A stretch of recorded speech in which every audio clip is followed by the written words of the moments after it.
어제는 우리가 교회의 뭐에 대해서 나누었었죠? 태도. 첫 번째 주제는 교회의 토대는 무엇이어야 되는가? 무엇이어야 합니까? 하나님의 은혜. 은혜 없이는 성도도 교회도 설 수 없습니다. 두 번째는 교회의 방향. 잊어버리지 마세요. 자, 첫 번째 뭐라고요? 교회의 토대. 토대는 무엇에 기초합니까? 하나님의 은혜. 두 번째는 교회의 방향. 교회는 어디로 가야 됩니까? 고지로 가는 것이 아니라 아버지께서 나를 보내신 것 같이 나도 너희를 보내노라. 어디로 보내십니까? 세상으로 보냅니다. 자, 어제는 그 세상으로 떠나야 되는 교회가 마주칠 삶과 선교의 현장에 어떤 태도로 흘러가야 할 것인가? 어떤 태도로 나누어야 할 것인가? 그것은 이번 주제처럼 낮아지셔서 맞춰주시는 주님처럼 성육신의 태도를 가져야 돼요. 믿습니까? 그래서 어제는 교회의 태도, 그 본질은 어디서 나왔죠? 성육신적인 태도. 예수 그리스도께서 하나님의 아들이셨지만 하나님 아버지의 말씀에 순복하여 이 땅에 내려오셔서 우리의 죄를, 우리의 눈높이와 우리의 처지를 일일이 맞추어서 구속하시고 우리를 건져주시는 그 주님의 태도로 우리는 세상을 향해 보내어져야 합니다. 자, 사실은 여러 시각으로 말씀을 드렸지만 그 핵심 주제를 하나 이렇게 잡아 끌어올리자면 십자가예요. 모든 교회의 본질은 십자가에서부터 출발합니다. 믿습니까? 그래서 오늘 빌립보서 2장을 중심으로 해서 오늘 제목은 십자가, 하나님에 대한 신뢰. 이것이 오늘 여러분들과 함께할 주제가 됩니다. 자, 우리 히브리서 12장을 좀 띄워주실까요? 히브리서 12장 2절. 믿음의 주요 또 온전케 하시는 이인 예수를 바라보자. 그는 그 앞에 있는 뭐를 위하여? 기쁨을 위하여 십자가를 참으사 부끄러움을 개의치 아니하시더니 하나님 보좌 우편에 앉으셨느니라. 여러분, 우리 주일날 지금 하나님의 선교에 대해서 시리즈처럼 몇 주에 걸쳐 말씀을 나누고 있는 가운데 지난주 부활하신 예수님이 두려움에 떨고 있던 제자 공동체에 나타나셔서 평강을 선언하셨어요. 근데 두 번째 평강을 선언하시면서 제자들을 세상으로 보내시는데 그 중간에 중요한 장면이 하나 기억날 겁니다. 예수님의 손과 옆구리의 못자국과 창자국을 누구에게 보이셨습니까? 제자들에게 보이셨습니다. 그러자 그 제자들에게 처음으로 나타났던 반응은 어떤 반응이었죠? 기뻐하였다.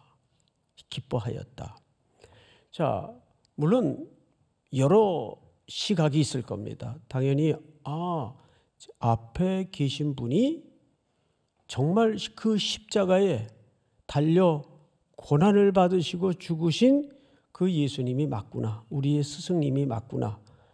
못자국을 보고 창자국을 보니까 그게 확인이 됐어요. 그래서 뭐가 확인이 된 거죠? 아울러 예수님이 다시 사신 사건이 그 말씀대로 이루어진 사건이 확인이 된 겁니다. 그러면서 제자들의 마음속에 두려움이 한순간에 뭘로 뒤집어졌습니까? 기쁨으로 뒤집어졌어요. 그 중심에는 십자가의 사건과 부활의 사건이 자리 잡고 있습니다. 이것이 교회가 갖는 힘이고 성도들이 갖는 힘이어야 합니다. 믿습니까? 제자들이 기쁨을 회복했어요. 그리고 그 기쁨을 회복한 제자들을 향해서 예수님이 세상으로 보내십니다. 자, 그런데 여기에서 제자들만 좋아했을까요? 제자들만 기뻤을까요? 제가 여러분들에게 여쭙고 싶은 것이 바로 이 부분입니다. 예수님은 시큰둥했을까요? 예수님은 야, 내가 너희들 때문에 얼마나 생지옥을 경험했는지 아냐? 너희들 그거 알아? 막 이렇게 따졌나요? 그러지 않았어요. 그렇게 영적인 환희를 회복하고 기뻐하는 제자들의 모습을 보면서 예수님은 어땠을까요? 시큰둥하셨을까요? 지금 우리 청년들 이렇게 이른 새벽에 오늘 가장 추운 날인데 영하 14도쯤 된다 그래요 지금. 근데 나와서 이렇게 찬양하는 거 보면 그냥 아버지 같은 마음으로 내 자식들 같은 마음으로 여러분도 기쁘지 않아요? 왜 쟤들만 앞에 세워서 찬양시킬까? 뭐 그런 마음이세요? 옆에서 보기만 해도 즐겁잖아요. 하물며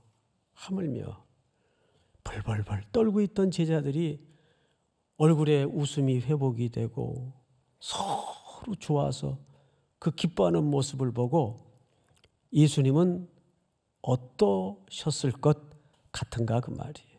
예수님도 너무 기뻐하셨을 거예요. 그러면서 그 기쁨으로 회복된 제자들을 어디로 보내시죠? 네, 세상으로 보냅니다. 그러면 예수님은 왜 굳이 하나님이신데 그렇게 비천한 몸을 입으시고 자신을 제약하시면서까지 우리의 눈높이에 우리의 초라한 모습에 맞추셔서 이 땅에 내려오셔야만 했을까? 오늘 히브리서 12장 2절을 보시면 이렇게 되어 있습니다. 믿음의 주요, 여기 주요라는 말은 사실 문법으로 보면 형용사로 썼어. 이건 우리가 말하는 그 예수님 그 주를 얘기하는 게 아니에요. 아르케 고스라는 단어를 썼는데 여기에서는 형용사 용법으로 쓰여졌습니다. 명사도 아니에요. 명사로 쓸 때는 아르케라는 말을 쓰는데 여기 주요라는 말은 시작하신 분, 창시자 이런 개념이에요. 뭐 어떤 번역을 또 보니까 통치자로도 해석을 해놨던데 그것보다는 시작하신 분, 창시자, 누가? 믿음의 주요, 이 믿음을 출발시킨 분, 만드신 분. 그러니까 우리에게 담아져 있는 믿음도 사실은 누가 만들어 주시는 거죠? 주님이 만들어 주시는 겁니다. 우리 아브라함이 믿음의 샘플이라고 그랬어요. 어제 새벽에 말씀을 드렸어요. 본이라고 그랬어요. 그 본이라는 말은 모델적인 모범이 보여져서 본이 아니고 얼마나 성도들의 믿음이 하나님의 긴 오래 참으심과 설득에 의해서 맹그러졌는가? 거기에 뭐예요? 아브라함이 가장 그 설명을 잘 해낼 수 있는 일생을 기록으로 가졌다 그 말입니다. 그러니까 여기에서 믿음의 주요, 믿음을 시작하시고 우리에게 만들어주시는 그 믿음의 주요, 또 온전하게 하시는 이인 누구를 바라보자? 예수를 바라보자. 그럼 예수의 어떤 면을 바라보자 그 말일까요? 어떤 면을? 자, 구체적으로 나와 있죠. 그는 그 앞에 있는 뭐를 위하여? 기쁨을 위하여. 지금 현실적으로는 요한복음 20장에 보면 예수님은 지금 예수님이 고난받고 부활하셔서 지금 제자들에게 나타나시어 제자들에게 꽉 두려움에 제압되어 있고 묶여 있던 그 슬프고 흔들리는 눈빛을 가졌던 그 제자들이 지금 어떻게 바뀌었어요? 기뻐하는 모습으로 바뀌었어요. 지금 현실적으로는 그 앞에 있는 기쁨, 그러나 우리가 긴 순례길의 맥락에서 볼 때는 그 기쁨은 장차 아버지를 향하신 기쁨이에요. 그래서 예수님은 십자가에서 다 이루었다. 아버지께서 나를 이 땅에 보내실 때 분부하신 그 구원의 역사를 나는 다 이루었고 지불했다. 다 이루었다라는 말은 실질적으로 영수했다 그런 의미잖아요. 그걸 이루었다 그 말이. 그 앞에 있는 즐거움. 우리가 선교를 한 번도 안 가본 사람은 있어도 한 번만 가본 사람은 없잖아요. 이 말을 이렇게 써도 되는지 모르겠는데, 예? 그렇잖아요? 선교를 가본 사람은 또 가게 돼요. 왜? 그 전혀 예수님을 알지 못하던 그 생짜배기들이, 이방인들이, 교회 구경도 못 해본 사람들이 꾸준히 여러분들의 긴 인내와 순종과 오래 참음의 선교를 통해서 그리스도인이 되고 하나님의 자녀가 되고, 저는 제일 감격스러운 게 선교지 가면 그 이방인들과 함께 어우러져서, 심지어는 그 새까만 막 길바닥에 논두렁에 뛰어놀던 애기들까지 몰려와가지고 그 아이들이 한 번 가르쳐준 찬양을 어쩜 그렇게 일체감을 가지고, 제가 캄보디아에서 겪었던 일인데, 낮에는 우리 대원들이 돌아다니면서 이제 오늘 저녁에 집회한다고 다 뭐 캄보디아 말로 전도지 만들어 가지고 뿌리고 다녀요. 그러면 저녁에 새까맣게 몰려와요. 애들이. 뭐 애들이 무슨 찬양을 언제 배우기나 했겠어요. 근데 현장에 와서 딱 한 번 듣고 애들이 바글바글하고 자리가 없으니까 그냥 요 강대상 이렇게 좀 턱이 높은 데인데 쭉 서가지고, 그러니까 애들 이 턱이 강대상 바닥에 닿는 거예요. 턱이.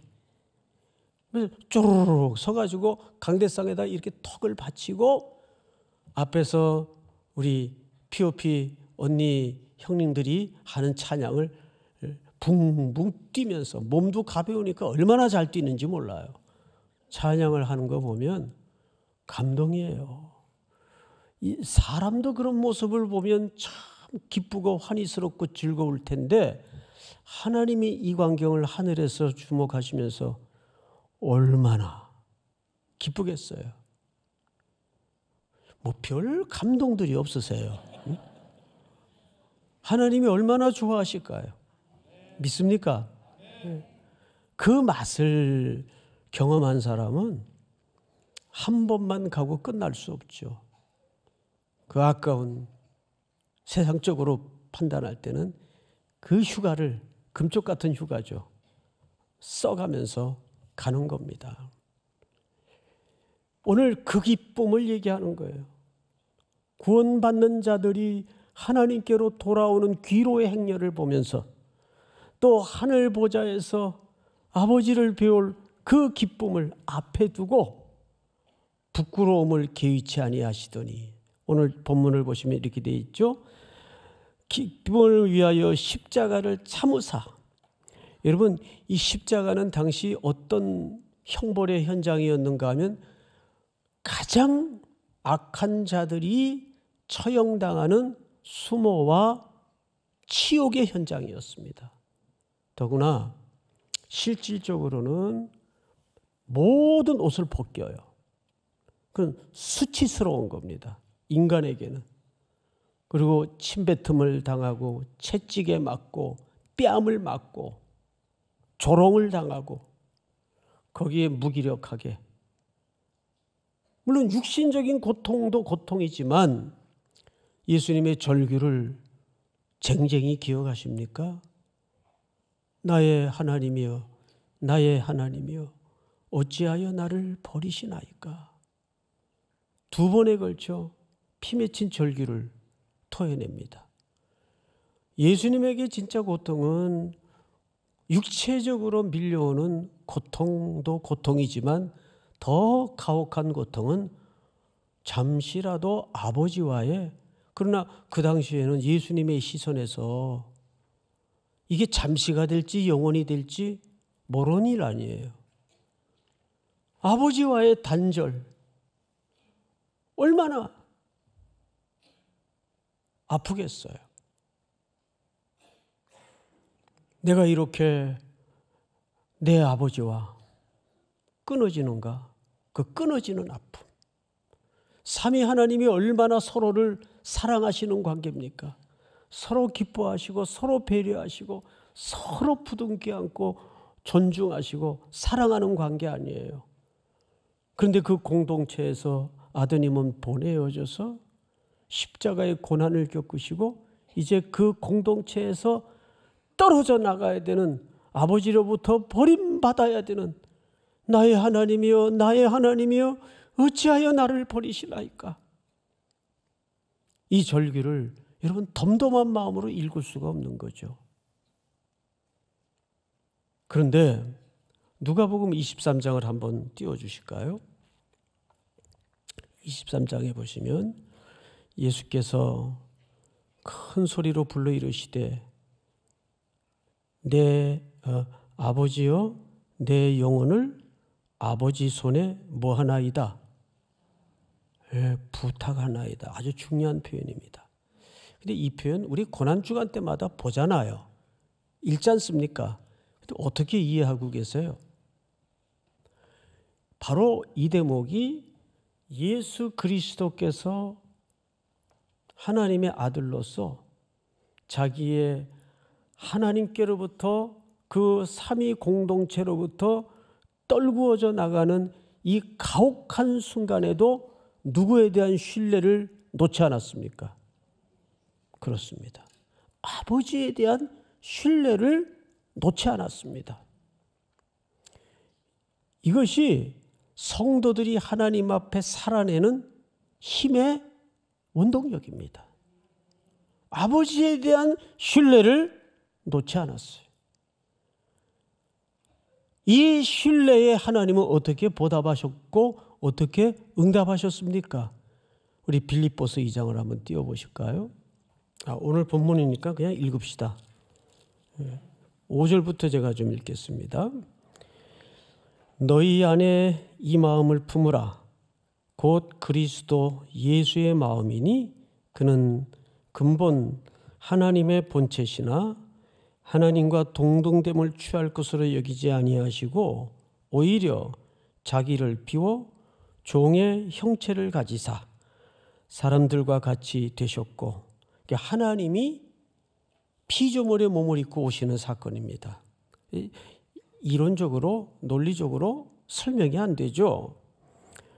오히려 자기를 비워 종의 형체를 가지사 사람들과 같이 되셨고, 8절 사람의 모양으로 나타나사 자기를 낮추시고 죽기까지 복종하셨으니 곧 십자가에 죽으심이라. 자, 여기에서 우리가 이 본문을 유심히 보시면 어느 자리까지 복종하셨다고 되어 있어요?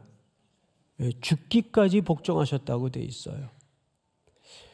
요즘은 교회에서 순종하십시오, 복종하십시오. 사실 순종이라는 말은 조금 부드럽게 쓴 번역이고 원문 그대로 거칠게 직역을 하자면 복종입니다.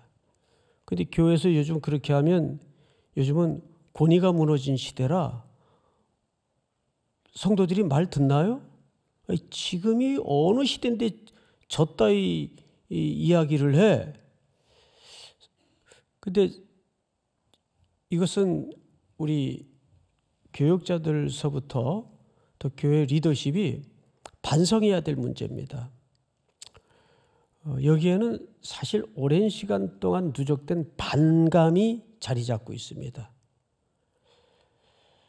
뭐 우리 교회도 거기에서 자유로울 수 없는 교회이지만 대부분의 한국 교회들이 믿음이 좋다 하는 표준과 기준을 맹목적인 복종과 맹목적인 순종에 기초했습니다. 뭘 생각을 해? 교회가 하라면 하는 거지. 이런 분위기였어요. 이건 여러분들의 잘못보다는 우리 지도자들의 과오가 컸습니다. 무조건 하면 돼, 말 들어, 이런 분위기였어요. 거기에 대한 반향이 요즘 들어와서는 교회 안에서 순종을 말하고 복종을 말하는 것은 시대착오적인 언어처럼 아주 중요한 가치를 우리는 놓쳐버리고 말았습니다. 그런데 교회는 그것이 사람의 굴종이나 사랑의 맹종이 아니라 성경의 가치와 하나님의 말씀에 기준한 내용이라면 복종해야 됩니까? 안 해야 됩니까? 복종 당연히 해야죠. 순종해야 됩니다. 믿습니까, 여러분?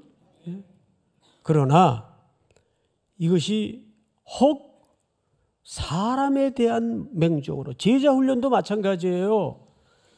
제자훈련도 교회의 제자를 만드는 제자훈련은 그건 할 필요 없어요. 사람의 제자를 만드는 제자훈련은 그거 할 필요 없습니다. 누구의 제자가 돼야 될까요? 그리스도의 제자가 돼야 되죠. 그럼 그리스도의 제자라면 오늘 예수 그리스도께서 뭐라 그러셨어요? 죽기까지 하늘 아버지의 뜻에 복종하셨습니다. 이거 우리가 상황적인 맥락 때문에 귀중한 걸 놓치고 살았지만 사실은 오늘날 회복해야 될 가치입니다. 믿습니까? 무조건 권위라고 다 나쁜 게 아니에요. 교회 공동체가 성경의 원리를 따라서 합의된 질서라면 순종해야 됩니다. 그렇죠, 여러분? 자, 그런데 성경을 마저 보십시다. 빌립보. 사람의 모양으로 나타나사 자기를 낮추시고 죽기까지 복종하셨으니 곧 십자가에 죽으심이라. 이러므로 하나님이 그를 지극히 높여 모든 이름 위에 뛰어난 이름을 주사 자기의 운명을 예수 그리스도께서 아버지께 아버지의 뜻대로 이루어지기를 원하나이다. 아버지의 손에 부탁하나이다. 이랬는데 하나님께서는 어떻게 보답하셨어요? 지극히 아드님을 높이셨어요. 다음 절 10절. 하늘에 있는 자들과 땅에 있는 자들과 땅 아래에 있는 자들로 모든 무릎을 예수의 이름에 꿇게 하시고, 다 같이 시작. 모든 입으로 예수 그리스도를 주라 시인하여 하나님 아버지께 영광을 돌리게 하셨느니라. 아멘. 이것이 우주 공간에서 일어난 최고의 역사의 반전이에요. 그럼 여기서 우리가 다른 건 다 놓쳐도 이렇게 걸러서 붙잡고 나아가야 될 핵심 가치가 뭐냐 하면, 우리가 십자가에 기초한다는 것은 예수님처럼 누구에 대한 신뢰를 놓지 않는다는 겁니까? 아버지께 모든 절대 주권을 의지하고 결과까지도 그분의 손에 맡기는 거예요. 여기에 눈이 열어져야 되는데, 십자가를 지러 가실 십자가의 죽음을 앞에 둔 십자가를 계속 가르치고 있는 예수님에 대해서 제자들은 한때 어떤 반응을 드러냈는가? 마태복음 16장을 한번 띄워주실까요?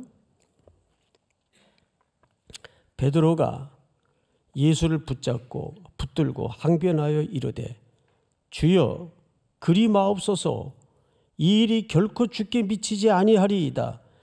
우리 한글 번역에는 그냥 거세게 베드로가 항의를 했나 보다 이렇게 보여지는데, 베드로가 예수를 붙들고 라는 말은 이런 거예요. 예수님 붙들고 한쪽에 몰아붙여서 선생님 왜 이러십니까? 우리가 이러려고 지금 여기까지 온 줄 아십니까? 정신 차리세요. 막 예수님을 지금 야단치고 있는 거예요. 근데 어떤 분들은 이제 대표 기도하면서, 우리 교회 케이스는 아닌데 막 하나님을 막 야단치는 분들이 가끔 있어요. 왜 그러십니까? 그러면서 기도를 듣다 보면 헷갈려요. 진짜 하나님을 막 야단쳐요. 그것도 아주 길게 야단을 쳐요. 참나. 그건 이제 기도를 잘 옳게 배우질 못해서 이제 그런 행동이 나타나는 거죠. 이 베드로도 똑같은 사람이에요. 베드로가 예수를 붙들고, 그러니까 실질적으로는 한쪽으로 밀어붙여서 예수님한테 지금 꾸짖고 있는 거예요. 정신 차리시라고. 지금 바로 이제 디데이가 눈앞에 와 있는데, 고지가 바로 눈앞에 있는데 왜 이러십니까? 여전히 제자들은 십자가의 예수를 따르는 길의 의미를 어떻게 이해하고 있었어요? 힘을 모아서 세력을 공고히 해서 지금 그렇게 일을 하자 그 말이에요. 그럼 오늘날에는 이 베드로와 같은 행동들이 교회 안에 없나요? 오늘날에는 여전히 있습니다. 우리가 세력을 모으자, 재정을 모으자, 그래야 하나님의 일을 할 수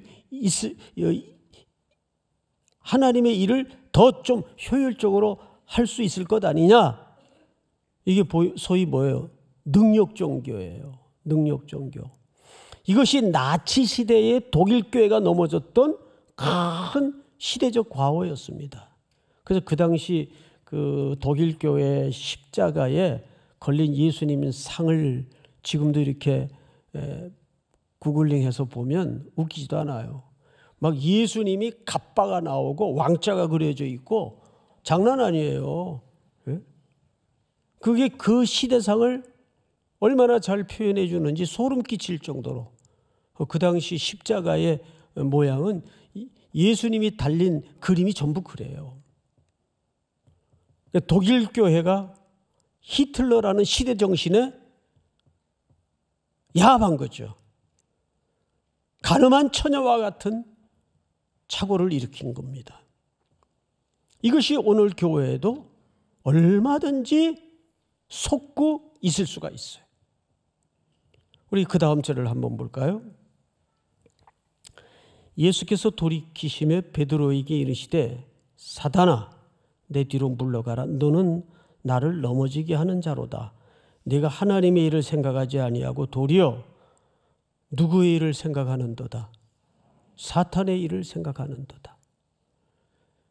첫 아담은 하나님처럼 되려고 교만을 떨다가 실패했어요. 둘째 아담이신, 그러면서 마지막 아담이 되어주신 예수 그리스도는 그래서 낮고 천한 자리로 내려오셔서 죄악에 허우적거리고 있는 우리들을 건져내시는 겁니다. 예수께서 돌이키시며 베드로에게 이르시되 사단아 내 뒤로 물러가라. 너는 나를 넘어지게 하는 자로다.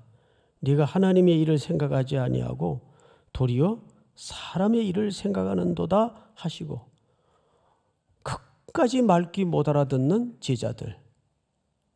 그런데 예수님은 그들을 향하여 어떻게 참으셨어요? 오래 참으셨어요. 지금도 우리 각자 한 사람 한 사람을 향해서 참으시고 기다려 주십니다. 그것이 예수님이 십자가의 길을 걸으셨던 진짜 이유이기 때문입니다. 제가 어느 실제 현장 선생님으로부터 웃기는 영상을 통해서 들었어요. 이야기를. 중학교 국어 선생님인데 아이들한테 속담을 가르쳐 주는 시간이었던 모양이에요. 사공이 많으면 배가 산으로 간다. 그러니까 애들 반응이 와, 그 사공이 뭐 하는 사람인지 모르겠는데 대단한 분들이네. 예? 제가 이 본문을 읽다가 그 장면 생각나더라고요.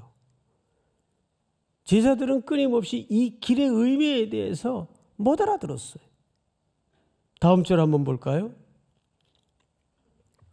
다 같이 시작.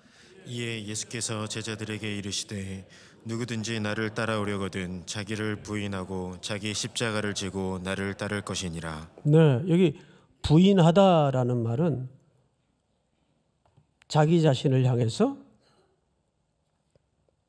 타협하지 않고 거절하는 겁니다. 세상을 거절하는 겁니다. 세상이 나를 거절하고 거절당하는 거예요. 그러다 보면 우리에게는 어제 잠깐 결론부에서 말씀을 드린 것처럼 상처투성이의 긴 오래 참음과 기다림이 우리의 걸음걸음에 녹아질 수밖에 없습니다. 그러나 우리가 예수님처럼 아버지를 의지해서 내가 죽든지 살든지 내 삶의 운명을 그 하늘 아버지께 의탁하고 부탁하고 맡길 수만 있다면 하나님께서는 반드시 여러분들의 삶의 끝에 모든 것들을 회복시키시고 높이 들어서 주께서 틀림없이 여러분들을 통해 영광 받으실 줄을 믿습니다. 우리 다 일어나십시다.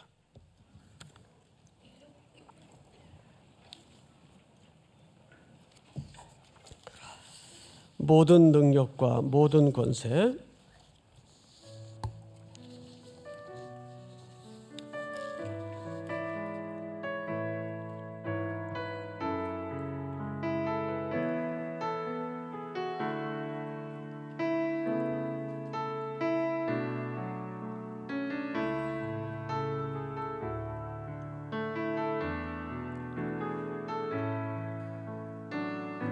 모든 능력과 모든 권세 모든 것 위에 뛰어나신 주님 세상이 증량할 수 없는 지혜로 모든 만물 창조하셨네. 모든 나라 모든 보좌 이 세상 모든 경이로움보다 이 세상 모든 값진 보물보다 더욱 귀하신 나의 주님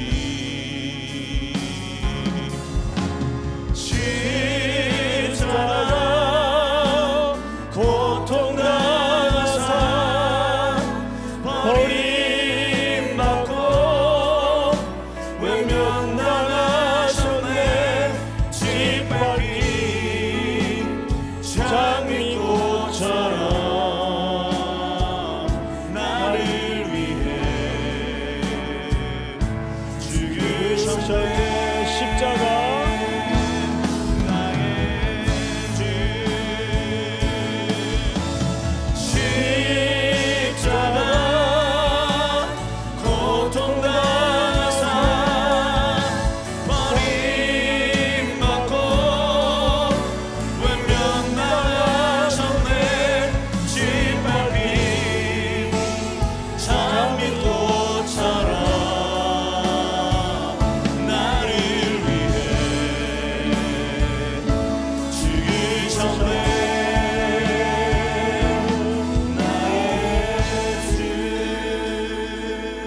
서신 채로 한번 눈을 감고 우리 합심해서 통성으로 기도하십시다. 먼저는 교회의 토대 하나님의 은혜입니다. 교회의 방향은 세상 속으로 들어가는 겁니다. 세 번째로 교회의 태도는 성육신입니다. 낮아지시고 일일이 맞추어 주시는 주님, 그것이 기초입니다. 마지막, 교회는 십자가는 하나님에 대한 신뢰를 얘기하는 겁니다. 이제 특세를 마치면서 우리는 하나님의 보내심을 받아 선교지로, 세상으로 향하게 됩니다. 그 길은 꽃길이 예비된 길도 아니고 세상적으로 찬란한 명예가 보장된 길도 더더욱 아닙니다. 예수님께서 걸으셨던 십자가를 지시고 간 그 길을 따라가는 길입니다. 그 길에는 수많은 상처, 끝모를 기다림, 때로는 수치와 모욕이 우리를 가혹하게 만들 수도 있습니다. 그러나 그 길을 걸을 수 있는 것은 우리를 먼저 사랑하신 예수님 때문입니다. 그 사랑 때문에, 그 사랑에 설득되어 우리도 십자가에서 하나님 아버지를 의탁하며 생명을 부탁드렸던 것처럼 우리도 주님을 신뢰하며 그 길을 따를 겁니다. 우리의 이 모든 순례는 하나님으로부터 나오는 사랑의 여정이고 사랑의 확장입니다. 다시 한번 3주에 걸쳐 주신 말씀을 붙잡고 또 3주를 마무리하면서 여러분들이 하나님 앞에 기도해 오던 제목들 놓고 한번 서신 채로 주여 부른 다음에 통성으로 기도하겠습니다. 주여! 사랑하시는 하나님 아버지 감사합니다. 오늘 새벽에도 주신 말씀을 쫓아